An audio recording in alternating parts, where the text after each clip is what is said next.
Hello and welcome. My goal here today is to talk a little bit about modeling. And by that, I don't mean like fashion related stuff. I mean model as it relates to science and finding easier ways to operate through life. So, the gist of it is that life is too complex for our linear minds to make sense of it, at least all of it at the same time. So, what we do is we make reductions, we discard what we believe to not be relevant, and focus on structuring ways to make what is relevant make sense to us. We essentially break reality into smaller pieces, smaller chunks, in order to understand it. Modeling is no doubt one of the keys of what made humanity so powerful and capable of dominating the world.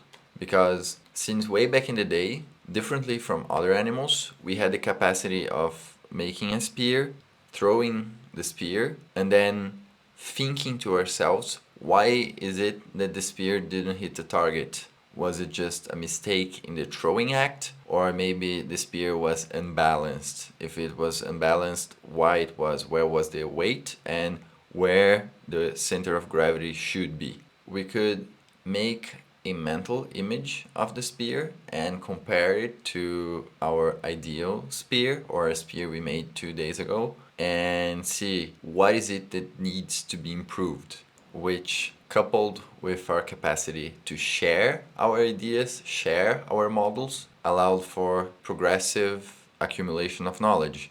And thus, we learn to make better spears, we learn to make arrows, and eventually guns, airplanes, and everything else. And that was only possible because we could think about the abstract attributes of that spear in order to improve it. So, what's a model?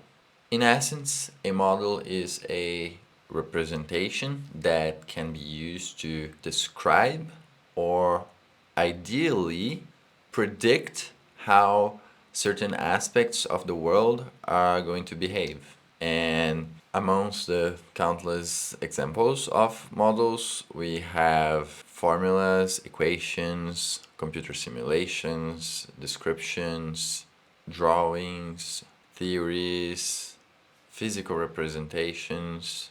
Even poems could be said to be abstract descriptions of feelings and sensations.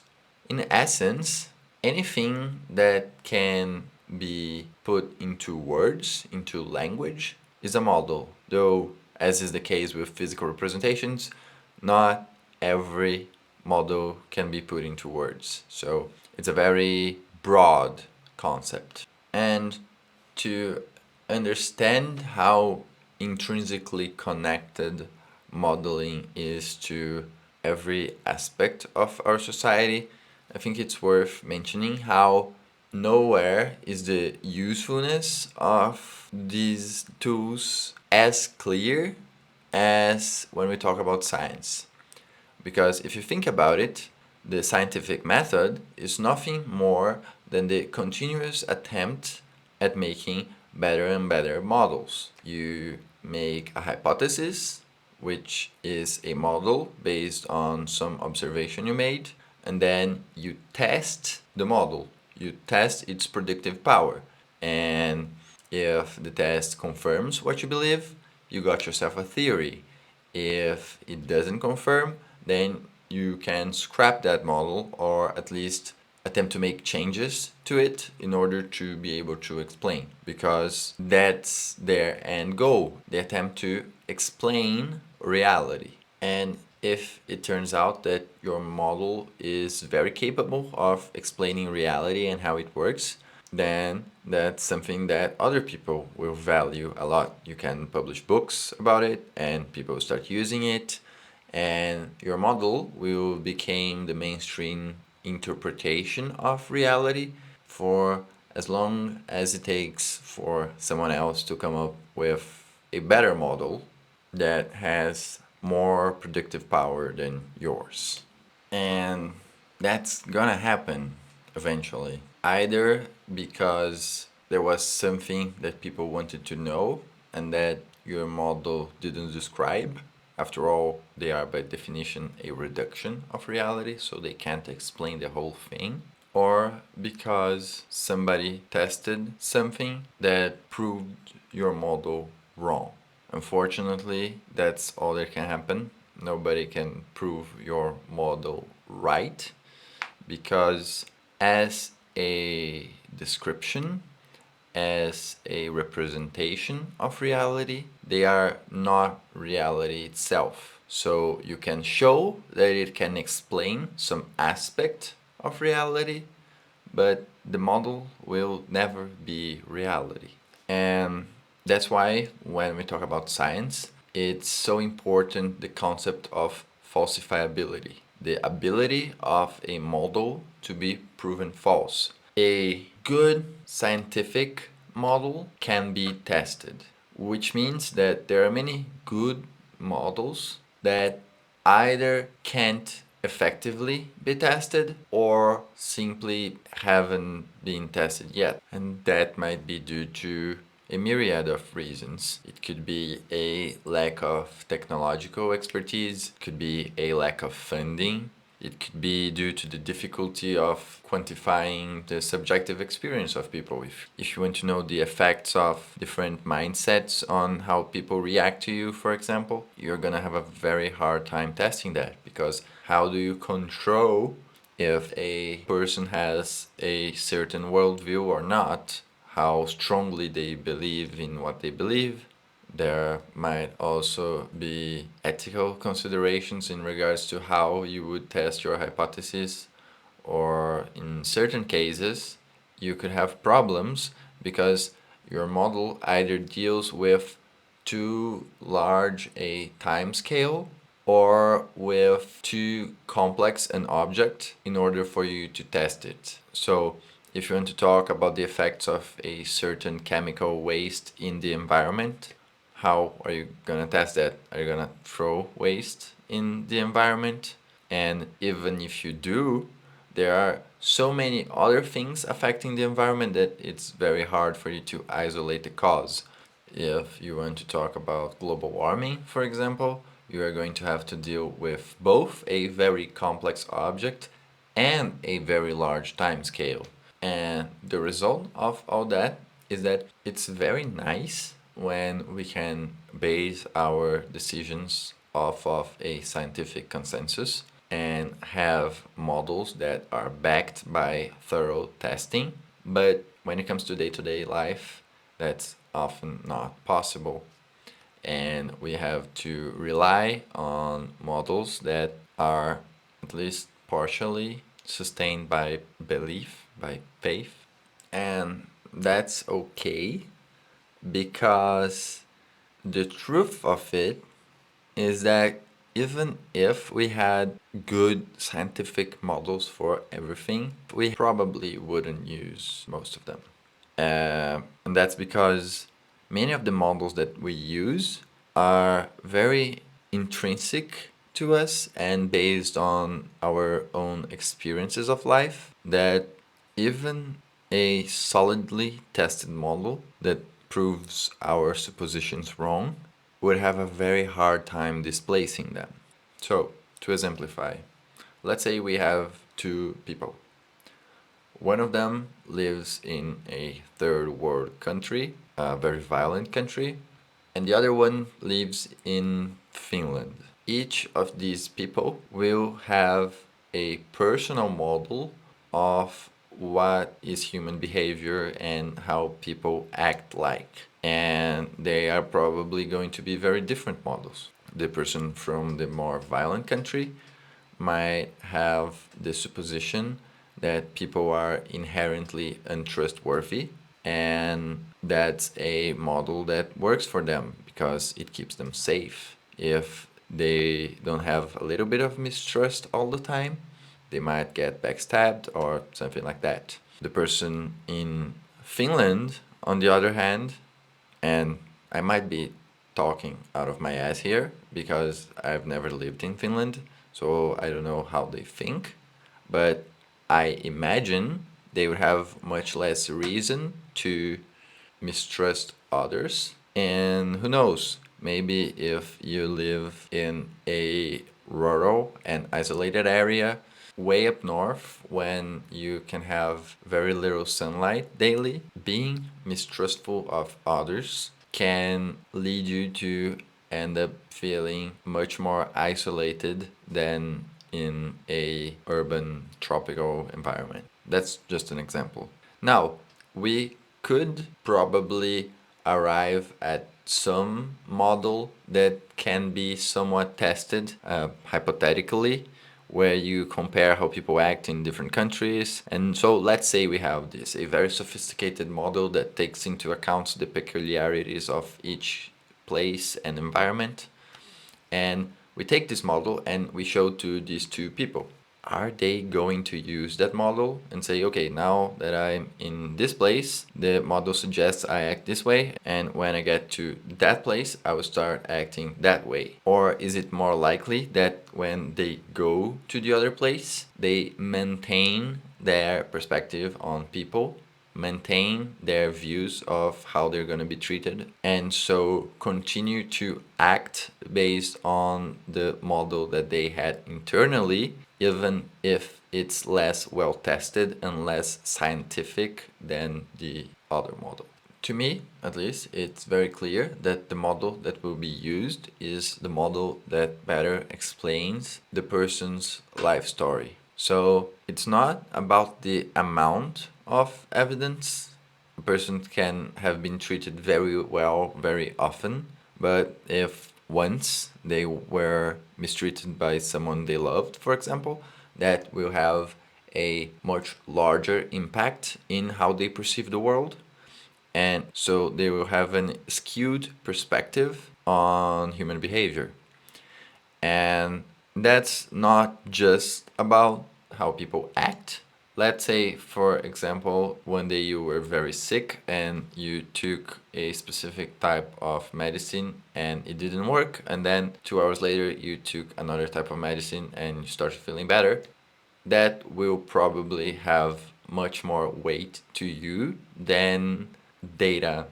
And even if in the future you have different experiences with those two medicines that point to a different conclusion, that one specific time that you were so very sick might have a much larger imprint into your worldview. And here, I think it's a good point to talk about the tendency that our minds have to try and grasp at things and get attached to things. And even though we are often trying to hold on to memories, experiences, sensations, people, I think the thing that we probably get attached to the most are our models.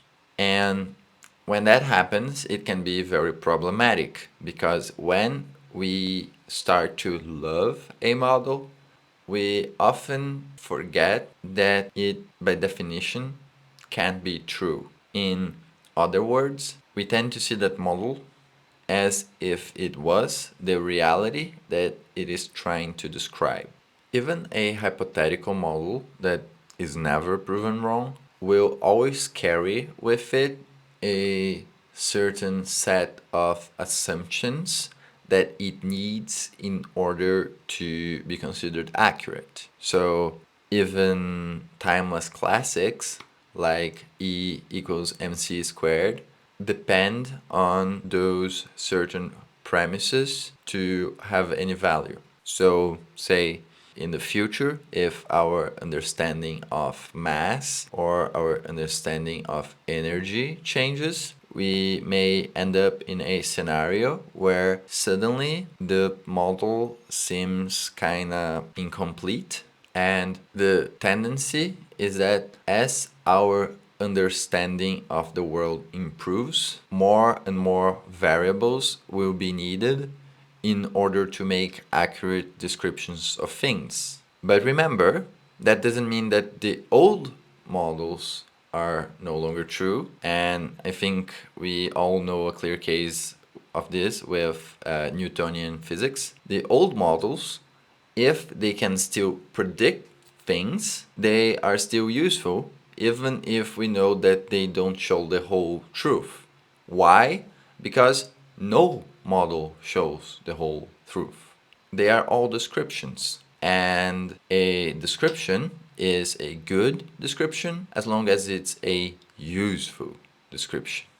So, why is it problematic to get attached to a model?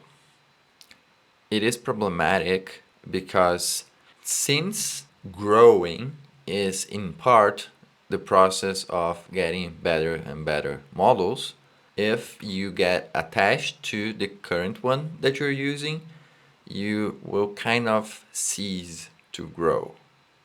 If you are stuck at a certain level of understanding, you will not see the new perspectives and the new ways of interacting with the world that you would be able to if you were willing to open yourself to new frameworks. And that's why we have phrases like no model is true, some of them are useful. We also have other phrases like the map is not the territory. That's one I enjoy very much.